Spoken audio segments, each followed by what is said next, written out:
रहता है, तो आपका बहुत बहुत स्वागत है। धन्यवाद। और पता है बहुत ऐसे लोग हैं जो ये जानना चाहते हैं, क्योंकि टीचर जो होते हैं वो हमेशा एक जो सबसे ज़्यादा कठोर टीचर होता है, एकदम डंडा लेके चलने वाला, उसकी छवि बड़ी अच्छी मानी जाती है। क्योंकि हम लोग गांव में देखे हैं, जब जो हरी वाली डंडी से जो टीचर मारते थे उनको गांव में उनका बड़ा नाम होता था कि अरे वो मास्टर बहुत बढ़िया है, ऐसा माना जाता था। लेकिन आपका पढ़ाने का तरीका बहुत ही ज़्यादा अलग है। तो क्या सोचते हैं कि इस तरह की छवि से भी समाज में कुछ बदलाव आ रहा है? देखिए, रही बात पीटने की, तो पीटते तो हम बहुत भयानक है, पुलिस वाला डंडा से पीटते हैं। मेरे कहने का सेंस है कि देखिए, जब टीचर पढ़ा रहा है तो उसे पढ़ाने में कोई कमी नहीं छोड़नी चाहिए और स्टूडेंट को पढ़ने में कोई कमी नहीं करना चाहिए। और अगर टीचर नहीं पढ़ा रहा है तो स्टूडेंट्स का ये अधिकार है कि उनसे पूछे हर चीज़। जब तक 100% सेटिस्फाई नहीं हो जाते हैं तब तक आप उस टॉपिक को ना बढ़ें। हमारा खुद का मानना होता है कि अगर कोई टीचर किसी टॉपिक को पढ़ा दिया, उसके बाद भी अगर स्टूडेंट को डाउट है, तो इसमें हम 10% दोषी मानते हैं स्टूडेंट को, 90% मानते हैं टीचर को। कि भाई आप कैसे बताएं कि उसको डाउट रह गया। एक नीचे से लेके एकदम लास्ट बेंच तक को सेटिस्फाई करना चाहिए। और उसके बाद भी अगर नहीं होता है तो फिर तो स्टूडेंट की भी लापरवाही होती है। अगर स्टूडेंट ध्यान ही नहीं देगा तो फिर पीटना तो पड़ता ही पड़ता है। लेकिन हाँ, अब जो छवि रह गई है पहले वाली, अब वो नहीं रह गई। अब टीचर मतलब एज एकदम उसके बेस्ट फ्रेंड की तरह आप उसे समझाइएगा तो आराम से समझ जाएगा उसको। सुप्रीम कोर्ट का तो गाइडलाइन भी है कि आप बच्चों को मार नहीं सकते। हाँ, तो क्या इसकी वजह से शिक्षा व्यवस्था खराब हो रही है? क्योंकि बहुत से ऐसे बच्चे हैं जिनका आप परसेंटेज देखिए, अभी हिंदी की बात करें, हमारा मातृभाषा है हमारी, लेकिन हिंदी में ही बच्चे फेल हो जाते हैं। तो क्या मानते हैं कि बिना मतलब मार खाए बच्चे नहीं पढ़ सकते, या फिर क्या सोचते हैं इसके बारे में? देखिए, सुप्रीम कोर्ट का गाइडलाइंस अपने जगह पे सही है। बच्चा जो होता है उसको कभी भी पढ़ाई इतनी इंटरेस्टेड चीज़ है ना कि उससे कोई भाग ही नहीं सकता है। बशर्ते उसको इंटरेस्ट, वो शौक उसमें आना चाहिए। अब इसमें दो चीज़ें होती है। एक लड़कों का, जैसे मान के चलिए कि कोई टीचर पढ़ा रहा है एक स्टैंडर्ड में, तो लड़कों को भी रहना चाहिए कि हमको ये पहले से ये चीज़ आना चाहिए। टीचर की भी मजबूरी होती है उसे पूरे क्लास को लेके चलना है। अब कोई लड़का बहुत तेज है तो वो तेज के हिसाब से नहीं जा सकता है, क्योंकि जो बहुत कमज़ोर है उसे समझ में नहीं आएगा, और जो बहुत कमज़ोर है उसके हिसाब से भी नहीं चलेगा। फिर जो पढ़ने में तेज है या एवरेज है उसको बोरिंग लगने लगेगा। तो टीचर को एक एवरेज लेके चलना चाहिए, तो स्टूडेंट को भी चाहिए कि एक एवरेज लेके चले। अब भाई जो रही बात फेल होने की, तो अगर कोई पढ़ेगा तो ऐसा नहीं है कि ज़बरदस्ती फेल किया जाता है। और हम मान के चलिए कि मातृभाषा हिंदी में फेल हो रहे हैं या किसी भी सब्जेक्ट में फेल हो रहे हैं, तो इसमें तो स्टूडेंट की गलती है। इसमें आप 100% किसी टीचर को नहीं थोप सकते हैं। वो तो पढ़ा रहा है सबको। एक टीचर की भी अपनी एक लिमिटेशंस होती हैं। अब इसमें गार्जियन का भी रोल होता है। सबसे बड़ा चीज़ क्या है ना, लड़कों के अंदर से डर खत्म हो गया है, और गार्जियन ना बच्चों को टेकन फॉर ग्रांट ले लेते हैं। अरे पढ़ रहा है ना, ऐसे पढ़ रहा है। गार्जियन को भी पूछना चाहिए कि भाई हम ये चीज़ कर रहे हैं, इसका हमको आउटकम क्या मिल रहा है। तो और एक और चीज़ है कि स्टूडेंट्स की सबसे बड़ी गलती क्या होती है, ये टारगेट बड़ा लंबा ले लेते हैं कि हमको इस महीने में इतना पढ़ना है, और उसका जब वो असेसमेंट करने जाते हैं कि हमने इस महीने में इतना पढ़ा कि नहीं पढ़ा, तो वो लास्ट महीने में करते हैं। महीने की 25-26 आ जाएगी तब उन्हें लगेगा मेरा टारगेट तो पूरा ही नहीं हुआ। तब कर क्या सकते हैं? कुछ नहीं। तो लड़कों को भी चाहिए कि वो क्या करना है ये नहीं सोचें, अभी क्या कर रहे हैं, आज हम क्या कर सकते हैं, आज बेस्ट क्या दे सकते हैं, इसको देखिए ना। और आज शाम को असेसमेंट कीजिए कि आज हमने जो सुबह सोचे थे कि इतना पढ़ना है, ये हुआ या नहीं हुआ। नहीं होगा तो अगले दिन आप कर सकते हैं कम। इससे क्या है कि मान के चलिए आपका टारगेट नहीं भी पूरा हुआ तो एक ही दिन बर्बाद होगा। लेकिन लड़का लोग नहीं, वो मिलिट्री की तरह टाइम टेबल बनाता है कि मुझे 6 बजे उठ जाना, 6 से 7 बजे तक फ्रेश हो जाना, 7 से 10 मैथ पढ़ेंगे, 10 से 11 GS पढ़ेंगे। मतलब एकदम वो एयरफोर्स का जिस तरह होता है ना कि हाँ यहाँ से यहाँ बम्बार्डमेंट करना, उस तरह से बना लेता है। तो ये लड़कों को में भी है। तो इसके लिए क्या है कि थोड़ी सी अभी एजुकेशन सिस्टम भी चेंज हो रहा है, हो भी गया, वो अब लागू हो जाएगा अगले साल से। तो उससे काफ़ी लड़कों को इम्प्रूवमेंट मिलेगा। रही बात टीचर्स को, तो सब्जेक्ट तो ज़रूरी है पढ़ाना, लेकिन इसके साथ साथ उसको पर्सनल लाइफ में भी ध्यान देना है कि आजकल का स्टूडेंट के अंदर मोबाइल इतना ज़्यादा हो गया, इंटरनेट, कि उसी में ज़्यादा बिजी रह जा रहा है। अनौपचारिक बातचीत है, और सर ने कहा कि आजकल जो है पढ़ाई का तरीका बदल रहा है, तो आपके पढ़ाने का तरीका भी बदल रहा है। अच्छा, एक सवाल जो है ना, बहुत सी मेरी दोस्तों ने भी कहा था पूछने के लिए, मैं आपसे पूछूंगी भी। और मेरा सवाल यही है कि जब आप लिपस्टिक की बात करते हैं लड़कियों की, तो आप खुद ही बता देते हैं कि अच्छा ये ओठ पे लगाने वाला लिपस्टिक होता है, गाल पे लगाने वाला ये होता है। तो आप कैसे इन सारे प्रोडक्ट का नाम जानते हैं? मैडम आपसे ज़्यादा डिमांड करती हैं, कैसे आपको पता है? ऐसा नहीं है, घर में आदमी रहता है तो देखता ही रहता है। अपने मान लीजिए कजन्स वगैरह जितने घर में रहते हैं उनको देखता है। देखिए, मेन ये है कि हम लोग वो जानबूझ के इस तरह से वर्ड यूज करना पड़ता है कि लड़कों को समझ में आए। हम किताबी भाषा तो आप देखेंगे मानते हैं कि लड़के ज्यादा नोटिस करते हैं सारी हाँ, चीजें? देखिए कोई भी चीज आदमी आप नोटिस की वही चीज बताइए ना जो वो जानता है। सीधी सी बात, वो जो नॉर्मल जीवन में हर जगह साइंस है, हर जगह उसका यूज हो सकता है, तो आप नॉर्मल चीज़ों को बताइए जिसे वो जानता है, उसको अलग से किताबी दुनिया में मत लीजिए। कहते हैं लोग ना कि पढ़ाई में इंटरटेनमेंट होना चाहिए, हम थोड़ा सा हट के कहते हैं, हम कहते हैं इंटरटेनमेंट के अंदर पढ़ाई घुसेड़ दीजिए। लड़का को लगेगा ही नहीं कि हम पढ़ाई करने हैं, वो तो सोचेगा कि हम इंटरटेन करके पढ़ के चला गया, वो उसको बोरियत नहीं महसूस होना चाहिए। कि लड़का जब क्लास में घुसे ना, लास्ट में जब आपको बोलिए कि हाँ आज का क्लास ओवर, तो वो चौंक जाए, ये घंटा खत्म हो गया मेरा। इस तरह से रहेगा तो कोई फेल नहीं होगा। और समस्या क्या है कि हम लोग की जो एजुकेशन सिस्टम बनाया किसने था? लॉर्ड मैकाले ने। उसने सबसे बड़ा खराबी क्या किया? हमारे अंदर सवाल पूछने की क्षमता खत्म कर दी। हम ये पूछते हैं कि टीचर बता दिया ये ऐसा है या इस किताब में ऐसा लिखा है।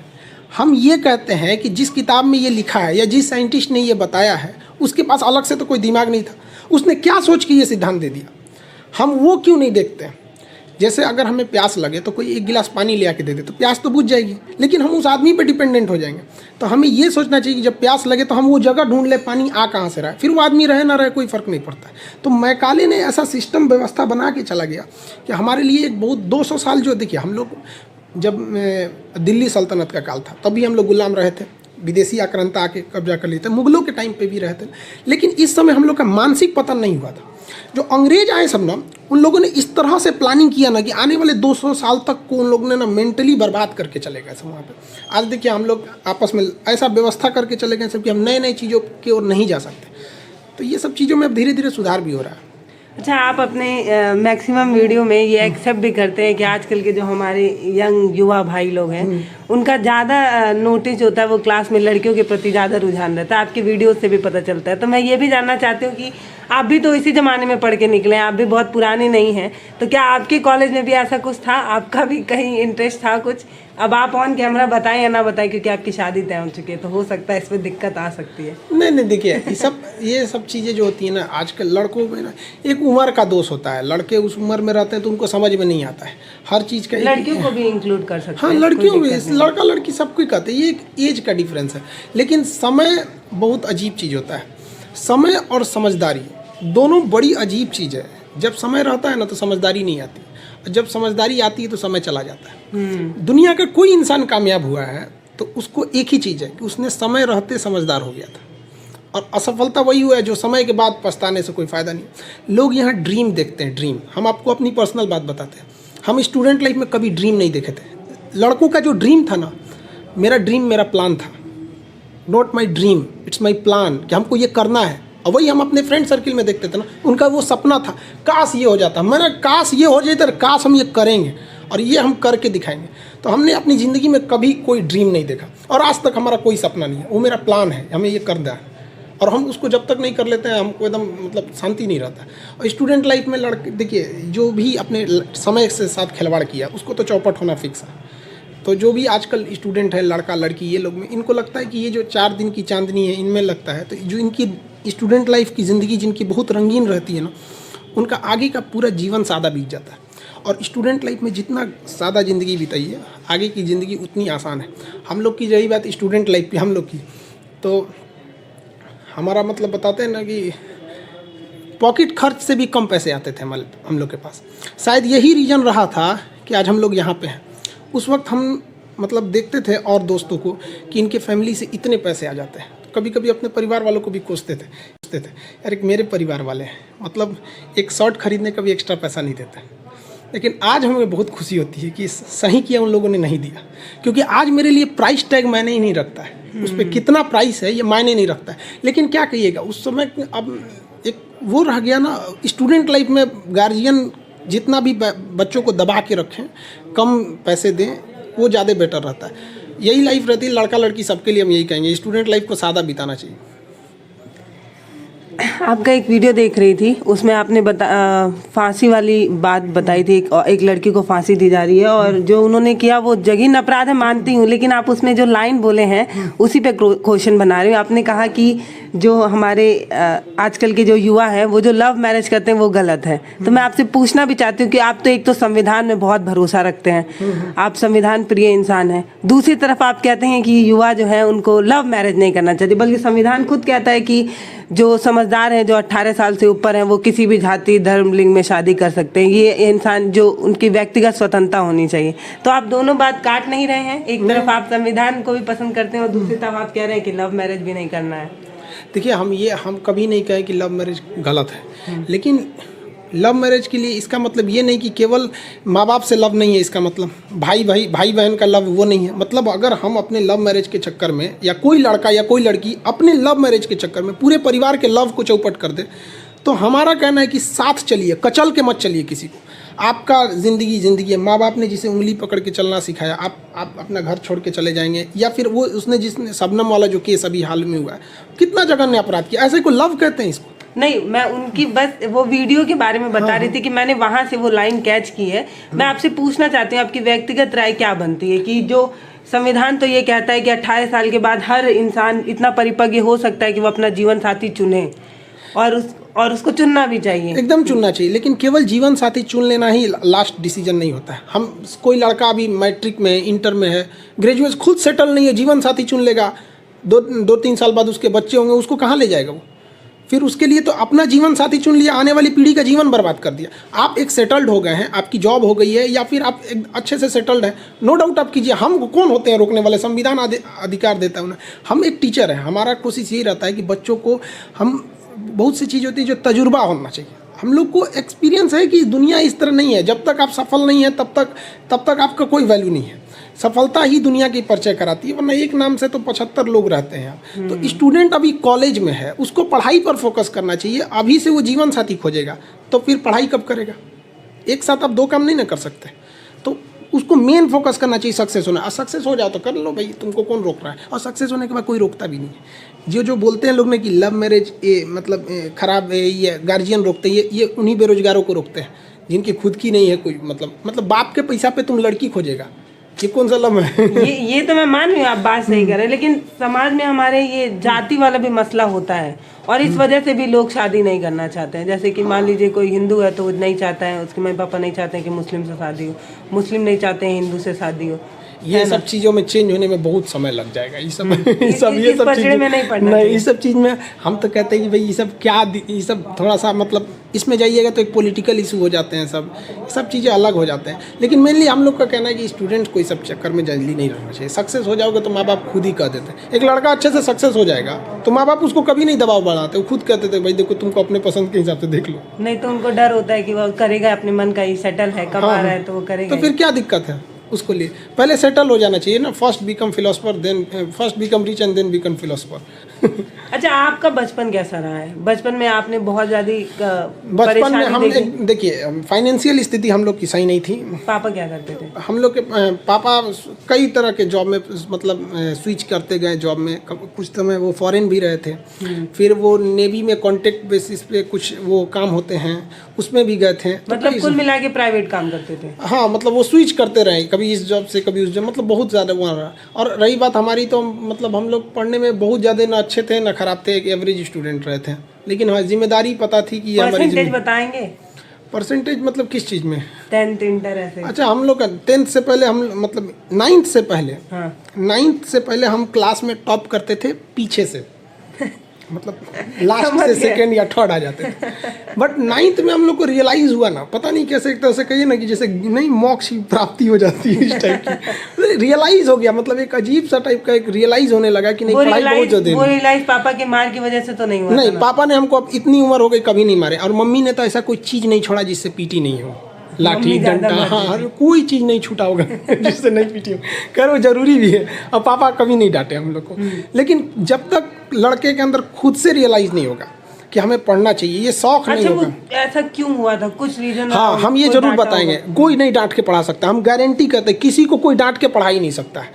ये शौक कब आती है? जब आपको पढ़ाई समझ में आने लगती है। जिस दिन लड़के को पढ़ाई समझ में आने लगा, अच्छा ये ऐसे नहीं ये ऐसे होगा ना, उसको एक अगर समझ में आ गया ना, तो उसके लिए पढ़ाई वो खेल हो जाएगा। जैसे देखिएगा, आदमी कपड़ा वगैरह देखते हैं, कपड़ा में कुछ धागा निकलता है, अगर वो धागा आगे जाके फंस जाता है ना, तो लोग उसको नहीं खींचते हैं, और अगर वो धागा खींचता गया ना, तो अपन पूरा खींचते चले जाते हैं। तो वैसे ही पढ़ाई है। पढ़ाई में इंटरेस्ट उसको तभी आएगा जब उसको समझ में आ जाएगा, और अगर उसको समझ में आ गया ना, आप उसको मारिएगा कि तुम मत पढ़, तो भी पढ़ेगा वो। नशा है पढ़ाई, नशा है पढ़ाई में। एक मेरी बहुत छोटी स्टूडेंट है, शिवानी और अंकित, 5-7 साल के हैं सब। उन लोग को पढ़ाई का नशा है एकदम। तो जब तक समझ में नहीं आ रहा है, तब तक दुनिया का कोई चीज़ उसको नहीं समझा सकता, मतलब उसके अंदर पढ़ाई का शौक नहीं ला सकता है। तो कोशिश बस ये करना चाहिए, एक बार उस नशा को चख ले। जिस तरह शराब पीने वाला शराब नहीं छोड़ पाता है, गुटखा खाने वाला गुटखा नहीं छोड़ पाता, उसी तरह पढ़ाई भी एक नशा है। एक बार लग गया ना, तो ये भी नहीं छोड़ सकते। पर इसमें तो भविष्य बनती है। हाँ, भविष्य और बनती है। चीजों में नहीं बनती। आप सेना में जाने वाले थे और अभी आप टीचर हैं। हमको शुरू से ही फौज में जाना था। हमको आपके एक बड़े भाई फौज में हैं। हम लोग मतलब क्या बताएं कि एक फौज के सिवा जिंदगी में हम लोग कुछ सोचे ही नहीं कि हमें फौज में ही जाना है। उसी हिसाब से तैयारी भी करते थे। अब दिल लगा चुड़ैल से तो परी किस काम की। हाँ। तो हम लोग उसी हिसाब से, जब से मैट्रिक पास किए 10th, तो एनसीसी में गए, फिर धीरे धीरे तो वहीं से फिर एनडीए हो गया, ये सब का एग्जाम हो जाता है। तो सबसे बड़ा खराबी क्या है मेरे में, मेरा हाथ टेढ़ा है। ये जो हाथ है ये बहुत ज़्यादा टेढ़ा है। तो फाइनली हमको पता चल गया कि नहीं हो सकता इसमें। अब उसके बाद से मेरा कुछ दिल ही नहीं किया। तो आगे क्या कर सकते हैं, मेडिकल वाली चीज़। गए थे तब आपको मेडिकल अनफिट किया गया कि आपको खुद से ही कोई बता दिया? नहीं, हम वहाँ गए थे। इलाहाबाद में एसएसबी बोर्ड होता है, सर्विस सिलेक्शन बोर्ड, वहाँ पे। अब हमको एक्यूरेट बोर्ड का नंबर याद नहीं है, बट 18th शायद एसएसबी बोर्ड था। अब ये आज से 8-9 साल पहले की बात है। तो बोर्ड का वो एक्यूरेट नहीं, बट इलाहाबाद में हम लोग गए थे। वहाँ पे काफ़ी बेहतरीन, जो लड़के एसएसबी इंटरव्यू देने जाएंगे वैसी इज्जत होती है जैसे दूल्हा का इज्जत होता है वहाँ पे। नाश्ता पानी सब मिलेगा, खाना पीना एकदम बढ़िया, VIP व्यवस्था होती है। तो वहाँ जाने के बाद रियलाइज़ हुआ, फिर हम कहे कि अब तो कुछ कर ही नहीं सकते हैं ना। कुछ चीज़ें होती जिन्हें आप नहीं सुधार सकते। अब हड्डी टेढ़ा, हम कैसे इसको सीधा करें, टूट जाएगा जो भी है वो। तो फिर उसके बाद हमको समझ में नहीं, अब क्या कर सकते हैं। फिर दूसरी चीज़ में मन नहीं लग सकता है। आज भी आप देखिएगा ना, हमको पढ़ाने वगैरह में तो हम डिफेंस वगैरह वाली चीज़, सेना वगैरह वाली चीज़, उसको हम दिल से बताते हैं। बचपन में जब एनसीसी लिया आपने, तो आपने ये सपना देखा था कि आप सेना में जाएंगे, और जब नहीं जा पाए तो आपका दिल टूटा और ये नहीं समझ में आया क्या करें। क्योंकि मैं अपनी बात बताऊं, अभी मैं बोलूँगी तो आप कहेंगे कि आपसे मैं ये लाइन चुरा रही हूँ। मेरा भी एनसीसी C सर्टिफिकेट था और मेरा भी एसएसबी के थ्रू भेजा गया था। लास्ट में मेरे पैर की उंगली टेढ़ी है, तो मेडिकल अनफिट करके उन्होंने लास्ट भेज दिया। बाकी जो सारा इंटरव्यू, 3 इंटरव्यू होता है, 2 इंटरव्यू पास करने के बाद लास्ट में उन्होंने निकाला था सिर्फ ये कह के कि आप मेडिकल अनफिट हैं। तो मैं तो नहीं उभर पाई थी। मुझे पूरा 1 साल लगा था वो सपना ख़त्म करके फिर दूसरा काम शुरू करने में। आपके साथ भी ऐसा कुछ हुआ था कि आपको ये समझ में नहीं आया फ्यूचर में करें क्या, लाइफ बर्बाद है, कुछ नहीं करना है, ऐसा हुआ? ज़्यादा दिन तक के लिए नहीं हुआ, लेकिन फिर भी किसी के बचपन का सपना टूटता है तो उससे तो ऐसा तो नहीं कह सकते कि बहुत इंजॉय करेगा। लेकिन हाँ, एक फ्रस्ट्रेशन थी। सोचते थे करेंगे क्या हम आखिर, क्योंकि हमको पता था कि हम एक ही जगह, हमको फौज ही अच्छी लग सकती, दूसरा हमको कुछ अच्छा ही नहीं लगा। तो फ्रस्ट्रेशन रहते थे। तो फ्रस्ट्रेशन को दूर करने के लिए ना किसी को कुछ बताते रहते थे। अच्छा इधर हो, तुमको ये पढ़ा देते हैं, ये पढ़ा देते हैं। धीरे धीरे टीचिंग में चले। अब टीचिंग में आने के बाद फुर्सत ही नहीं मिलता है, बच्चों से ही पढ़ाते रहते हैं। यही से एकदम समझिए क्लासरूम मेरे परिवार की तरह है। बोर्ड पे टाइमिंग भी लिखी हुई है और उसमें मुझे नहीं लगता है कि आपको गैप भी मिलता है ना। हाँ, बैचेज बहुत ज़्यादा होने की वजह से गैप नहीं मिल पाता है। लेकिन हाँ, पढ़ाई के लिए जिस काम को दिल से करते हैं लोग, उसमें कभी थकान नहीं हो सकती। नहीं, लेकिन एक सवाल भी इससे बनेगा कि बोर्ड पे तो आपके इतने ज़्यादा क्लासेस हैं, हाँ, आप इनकम अच्छा करते हैं, लेकिन आप कपड़ा जो है अच्छा नहीं पहनते। लोग ये कमेंट में भी लोग कहते हैं कि सर जो है इतना कमाते हैं लेकिन रहते एकदम सिंपल हैं, पहचान में ही नहीं आते हैं लोग। तो कई लोग तो ये भी कहते हैं कि खान सर इतने फेमस हैं लेकिन उनको देखो तो वो पहचान में ही नहीं आते हैं। ऐसा क्यों? ये कपड़ों से हम कभी मायने नहीं। हम लोग बहुत ज़मीन से उठे लोग, देहात में हम लोग खेल कूद के मट्टी उट्टी में बड़ा हुए लोग। अब वो आने के बाद मतलब जीवन में बोल लेते हैं ना कि इतना तकलीफ देखें लोग कि अब तकलीफ नहीं हो, तकलीफ होती है। और कहते हैं कि अगर आपके कपड़े अच्छे रहेंगे ना तो लोग आपको लाइक करेंगे, लेकिन विचार अच्छे रहेंगे तो लोग फॉलो करेंगे। तो हम नहीं चाहते हैं लोग लाइक करें, हम चाहते हैं लोग फॉलो करें। और कहीं ना कहीं हम चाहते हैं कि हम अपने देश को अच्छा कर सकें।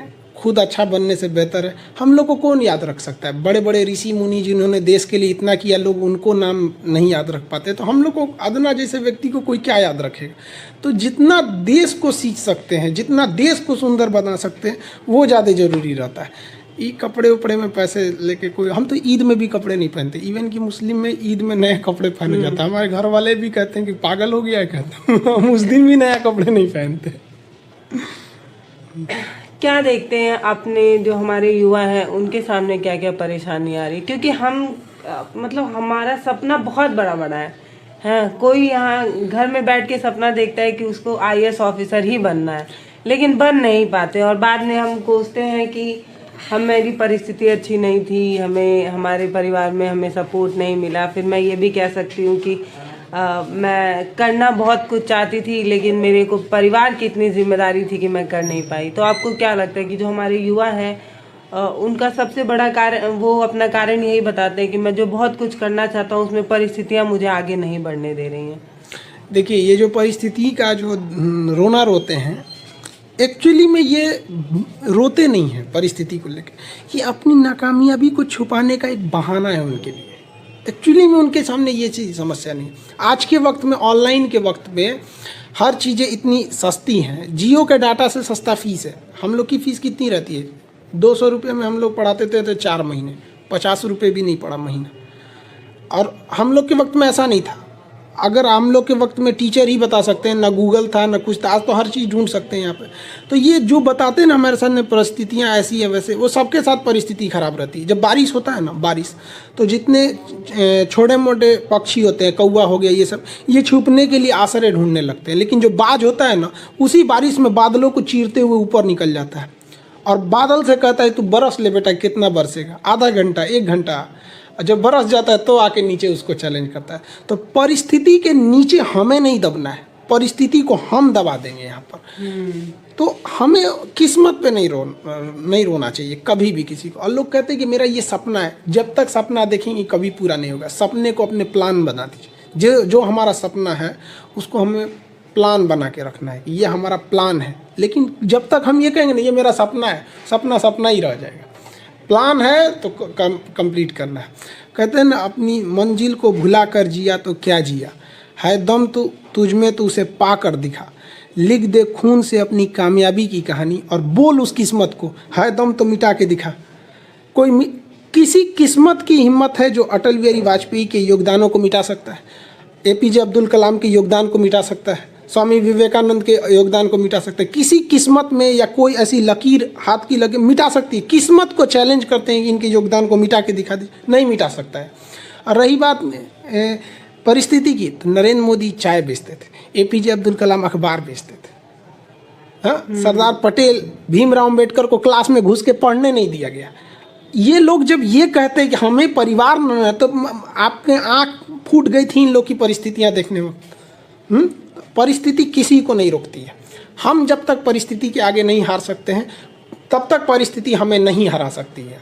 इस दुनिया, रही बात कहते हैं कोई हमारा साथ नहीं देता है, दुनिया में कोई किसी का साथ नहीं देता है।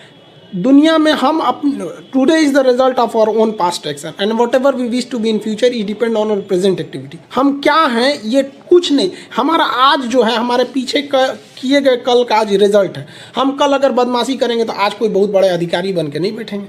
आज कोई स्टूडेंट दिन भर में 4 घंटे यूट्यूब पे वीडियोस देख रहे हैं, गेम खेल रहे हैं, और कल को सोचेंगे कि हमारा एग्ज़ाम नहीं निकल रहा है। कैसे निकल जाएगा आपका? जिस वक्त हम सो रहे होते हैं ना, उस वक्त कोई पढ़ रहा होता है। जब बराबरी में मिलेगा तो रौंद के निकल जाएगा वो। ये दुनिया बहुत तेज़ी से निकल रही है। यहाँ दौड़ने वाले पीछे छट जाएंगे। यहाँ तेज़ दौड़ना पड़ेगा, जी जान लगा के दौड़ना पड़ेगा, तभी सफल हो सकते हैं। परिस्थिति को जो रोना रोता है ना, उनको मतलब बहुत गुस्सा भी आता है अंदर से। एक क्लास में सर ने बताया कि हमने ही बहाना बनाया है ये सब। हम अगर 1 घंटे भी पढ़ते हैं तो हमें लगता है कि हमने 1 घंटा पढ़ा है, पर सच्चाई ये है कि सामने वाला 4 घंटे पढ़ के हमारे लिए कंपटीशन पैदा कर रहा है। शुरुआत में हमको नहीं लगा था कि वो लोग बम मार देंगे। लोग हम इग्नोर कर रहे थे नॉर्मल, लेकिन जब बम पटकाया तो मतलब बहुत भयानक, उस दिन दहशत बहुत ख़राब लगता है। हमको धमकी दिया गया कि तुम्हारा अगला वीडियो आएगा ना तो गोली मार देंगे। हम 1 साल तक वीडियो नहीं बनाए थे, डर के मारे। डर सबको लगता है मैडम। सफलता ही दुनिया की परिचय कराती है, वरना एक नाम से तो 75 लोग रहते हैं। क्लास में दिखता है कि वो एक स्टूडेंट बैठा हुआ है, बट वो स्टूडेंट थोड़ी है, वो माँ बाप की उम्मीद बैठी हुई है उस बेंच पे। खैर एसएससी तो बर्बाद कर दिया स्टूडेंट को, इसको तो मतलब क्या बोलना चाहिए, इसको तो हमको लगता है ये मतलब एक तरह का ये भी मतलब अंग्रेजों